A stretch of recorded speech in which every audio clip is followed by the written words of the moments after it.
तो उसमें मतलब खड़ी हो गई थी 4 या 5 सेकंड में खड़ी हो गई थी भाई। फाइबर टाइप लग रहा है, ओरिजिनल वाला है या फिर जस्ट ऐसे? ये बैक सीट करती है, उसके लिए कुछ नहीं करा रखी थी मैंने इसी के अंदर। एवरेज वगैरह सब पहले भैया ये कर लें, फिर उसके बाद बन जाएगा ओनरशिप रिव्यू। तो जैसे अब इतनी प्यारी बाइक बना रखी है, इतने अब कुछ मॉडिफिकेशन करवा रखा है, तो भाई ये बताओ कि रिएक्शन कैसे मिलते हैं? तो इसके मेन जो मेजर पार्ट्स है, जैसे क्लच प्लेट हो गई, उसकी कितनी कॉस्ट है? हाँ तो भाई गुड मॉर्निंग और राम राम सभी को, स्वागत है आप सबका सैगल भाई के ज़िंदगी के अंदर एक नए बेहतरीन से दिन में। और भाई आज की वीडियो है RS200 का ओनरशिप रिव्यू। भाई साहब ये बाइक नेक्स्ट लेवल पावरफुल है भाई साहब, नेक्स्ट लेवल। इसकी लुक चेक कर रहे हो भाई, इतनी डेंजरस ही और डेंजरस कुत्ता। तो इसका भाई ओनरशिप रिव्यू अभी होने वाला है, जो देंगे अपने भाई। क्या हाल है भाई? बस बढ़िया भैया। तो भाई पहले तो आप ये बताओ कि RS लेने का प्लान कैसे बना आपका? RS भाई जब से ये लॉन्च हुई है ना, मेरे को ये तब से ही पसंद थी। मतलब मेरा वो ड्रीम बाइक कह सकते हो। जब स्कूल टाइम पे आपका पहला प्यार होता है कि भाई यही लूँगा, हाँ। वो है ये मेरी। तो अब मेरी 12th पास आउट हुई थी 3 साल पहले, तो फिर मैं सबसे पहले पास होने के बाद यही लेके आया। अच्छा, तो RS का मतलब यही था कि इसके सेगमेंट में, क्योंकि 200 के अंदर NS भी आ जाएगी, ड्यूक भी है। वैसे नेकेड नहीं पसंद। अच्छा, स्पोर्ट्स में पसंद थी, तो KTM मेरे को इतनी सूट नहीं करी। प्लस उसका सिटिंग पोस्चर सही नहीं है मेरे को। एक्चुअली मम्मी वगैरह को भी कहीं ना कहीं ले जाना पड़ता है, तो उसके लिए ठीक है ये बाइक, कंफर्टेबल है काफ़ी पीछे वाले के लिए।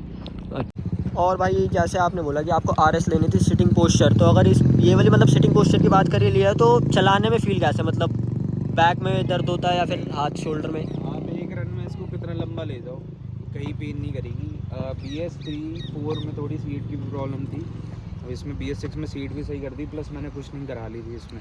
तो ये BS6 है? BS6 है। तो इसकी पावर डिलीवरी कैसी है? मतलब पावर मतलब BS3 BS4 के कंपैरिजन में तो कम है, बट सफिशिएंट है। मतलब इतना आपको इतना लैग नहीं करेगी। अगर आप अभी भी सेगमेंट में रेस करोगे इसके साथ, तो ये टक्कर दे देती है अच्छी खासी। टक्कर तो दे देती है। तो उस हिसाब से मतलब पहला गियर कितना चला जाता है इसका? पहला वही 40 के अराउंड आसपास। 40 के अराउंड। और इसकी रोड प्रेजेंस कैसी रहेगी? रोड प्रेजेंस काफ़ी सही है। अब तो एग्जॉस्ट भी लगा दिया, तो रिएक्शंस काफ़ी सही मिल रहा है। एग्जॉस्ट तो फिर वो नेक्स्ट लेवल चीज़ है, उस पर तो सबसे लास्ट में आना पड़ेगा। और जैसे चलाने में फील अच्छी है, एग्जॉस्ट लगवा लिया और भागती भी है, तो माइलेज कितनी दे देती है ये? माइलेज भाई देखो, मैं अपनी गलती बताऊंगा, बाइक की गलती नहीं बताऊंगा, क्योंकि जब मैंने नई नई बाइक ली थी, तो मैंने फर्स्ट सर्विस तक का वेट नहीं करा था इसका। मैंने इसकी मतलब फर्स्ट सर्विस से पहले कम से कम 12-15 बार टॉप एंड टच कर दी थी। तो स्टार्टिंग में बोलते ना आपको कि 50 के नीचे नीचे चलानी है, तो मैंने उसका वेट नहीं करा था। मैं सोच रहा पेट्रोल ही तो डलवा लेंगे बाद में भी, माइलेज ही तो ड्रॉप होगी। तो उस चक्कर में मेरी अभी 18 हो रखी है सिटी में। विद एक्राफोबिक या उसके बिना? विद एक्राफोबिक। और अब कभी हाईवे वगैरह पे माइलेज चेक करी? हाईवे पे ये देती है 33-35 तक का, उससे ज़्यादा कभी नहीं दी। तो इसकी पावर डिलीवरी मतलब एक बार ये बताओ कि कितने RPM पे कितनी चली जाती है ये? ये 10,500 RPM तक ही जाती है लास्ट, उसके बाद तो लिमिट रेट हो जाता है। तो पहले गियर पे मतलब 10,500 RPM कितना चला जाता होगा इसका? वही 40 के अराउंड। 40 के। और टॉप एंड इसका अभी तक कितना गया? टॉप एंड भाई मेरा गया है 148। 148। तो अगर भाई इतना कुछ बता दिए, एक बार इसकी आवाज़ भी सुनाई दो।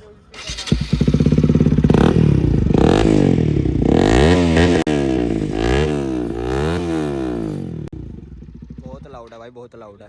तो भाई जैसे आपने बताया इसका इतना ज़्यादा टॉप एंड है, तो इसके बाद इसकी ब्रेकिंग कैसी है? मतलब कौन सी वाली ब्रेकिंग इसकी ज़्यादा पावरफुल है? ब्रेकिंग इक्वल है। अब आप मतलब स्टॉक टायर में अगर करोगे तो बेकार है। स्टॉक टायर के हिसाब से वो स्किट मार जाएंगे कहीं ना कहीं। ये तो आप दूसरे टायर है, अपोलो अल्फा H1 है, दोनों का साइज़ बढ़ा रखा है मैंने, तो उसमें ब्रेकिंग में दिक्कत नहीं आती। तो साइज़ बढ़ाए हुए तभी मतलब माइलेज भी ड्रॉप हुई होगी इस वजह से ही। और जैसे अब इसकी ब्रेकिंग आपने बोला कि स्किट खा जाता है टायर, कभी कभार, मतलब हर बार नहीं होता, बट टॉप एंड के अंदर कितनी देर में मतलब आपने ब्रेक वो कर लिया था एकदम कम? लास्ट मैंने करा था 135 समथिंग पे मैंने ब्रेक मारे थे, तो उसमें मतलब खड़ी हो गई थी 4 या 5 सेकंड में खड़ी हो गई थी बाइक बिल्कुल, और बिना स्किट करे। तो ब्रेकिंग की तो बात कर ली भाई, अब आगे आ जाते हैं। आगे के सेकंड में जैसे इसका लुक भी इतना प्यारा आ रहा है, तो ये बताओ कि इसके जो आगे के प्रोजेक्टर लैंप है वो उसकी लाइटिंग कैसी है? लाइटनिंग तो ठीक है, बट अगर आप हाईवे वगैरह पे निकलोगे तो उसमें दिक्कत आती है। उस चीज़ के लिए मैंने फॉग लैंप लगा रखे हैं यहीं पे। तो अगर जैसे रात को आप ट्रैवल करते हो तो उसके लिए फॉग लैंप वगैरह लगा रखे हैं। तो फॉग लैम्प के बिना इसकी लाइटिंग इतनी सही नहीं है, हाईवे पे सही नहीं है। सिटी के लिए ठीक है। तो जैसे अब इतनी प्यारी बाइक बना रखी है, इतने अब कुछ मॉडिफिकेशन करवा रखा है, तो भाई ये बताओ कि रिएक्शन कैसे मिलते हैं, मतलब लोग जब देखते हैं तो रोड प्रेजेंस क्या रहती है इसकी? काफ़ी है, मतलब सही है। व्हील कवर वगैरह थोड़ी बल्कि लग जाती है बाइक, थोड़ी व्हील कवर से ये बात ठीक तो है, है। अच्छे रिएक्शन आते हैं इसके भी। तो रिएक्शन तो ठीक है, आपने जैसा भी बोला कि BS6 के अंदर इसकी कुशनिंग सही आती है, तो अभी ऊपर की कुशनिंग करवा रखी है, उसके बिना अगर चला रहे थे बिना कुशनिंग के तो कुछ, वो कहीं ना कहीं पेन तो करता ही है थोड़े टाइम बाद। तो मतलब उतनी भी अच्छी नहीं है। लंबे रूट पे ही निकलती है मेरी, तो मैं जाता हूँ विद पिलियन, कोई ना कोई साथ में होता है, वो पेन कर जाता है। बैक सीट ये तो ठीक है, ये बैक सीट करती है, उसके लिए कुछ नहीं करा रही हूँ मैंने इसी के अंदर। तो जैसे अगर किसी और को लेनी हो RS, तो कुछ सजेशन होगा कि यही लो, या फिर और कोई सजेशन देना चाहोगे कि इस सेगमेंट में कुछ और में चले जाए? वो तो आप डिपेंड करता है चॉइस कैसी है, बट बाकी मैं NS के लिए कहूँगा। NS वो मतलब नेक्स्ट सेगमेंट में हो गई ना, हाँ नेकेड तो और अगर फेयरिंग के सेगमेंट में देखा जाए तो फेयरिंग में अगर आपको एवरेज वगैरह से पहले भैया ये कर लें, फिर उसके बाद बन जाएगा ओनरशिप रिव्यू। हाँ, तो आप कह रहे थे? हाँ मैं कह रहा था अगर कॉम्बो चाहिए सब चीज़ का, बस अगर कंफर्ट छोड़ के सब कुछ चाहिए तो R15 ले लो। R15, हाँ R15 भी अपने सेगमेंट में अच्छी बाइक है। तो इसकी सर्विस कॉस्ट आपको कितनी पड़ी थी, क्योंकि स्टार्टिंग में आपने इतना भगा लिया था, तो फर्स्ट सर्विस की कितनी कॉस्ट थी? देखो अगर आपके पार्ट्स खराब होते हैं तो वो तो महंगी पड़ जाएगी सर, मतलब सर्विस मिला के। अगर सिर्फ नॉर्मल सर्विस है वो आपकी 2,500 से 3,000 में होगी। और मतलब फ्री सर्विस के बाद कितने में हो जाएगी?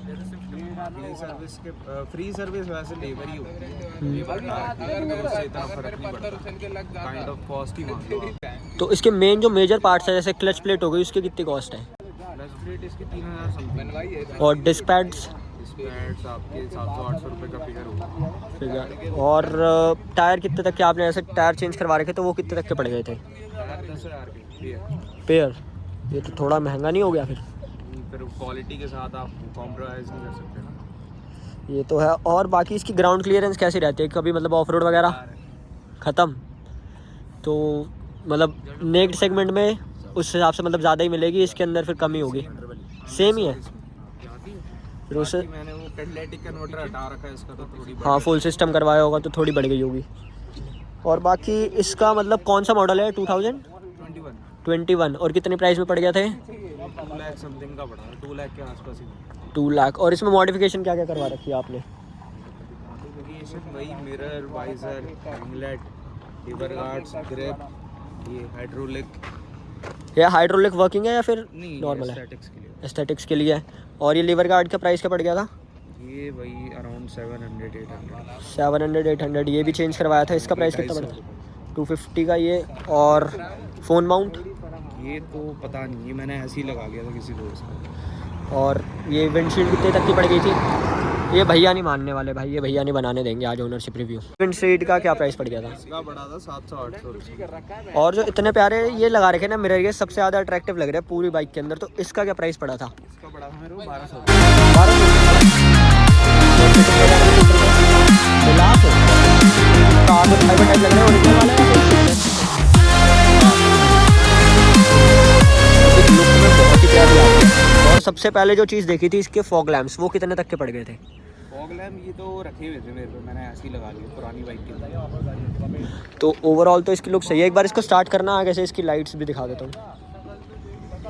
भाई साहब लुक भाई कितनी प्यारी है। तो अब लुक की बात आई गई है तो यार पहले तुम सिनेमैटिक एंजॉय करो, फिर आगे की बात करते हैं।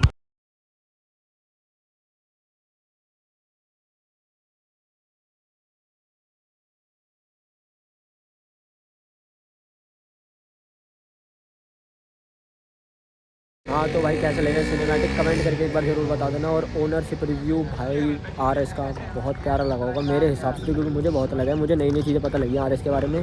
बाकी तो भाई फिर मिलते हैं अपनी अगली वीडियो में, के लिए टाटा बाय बाय, sayonara और जय श्री राम। और ये प्यारी NS।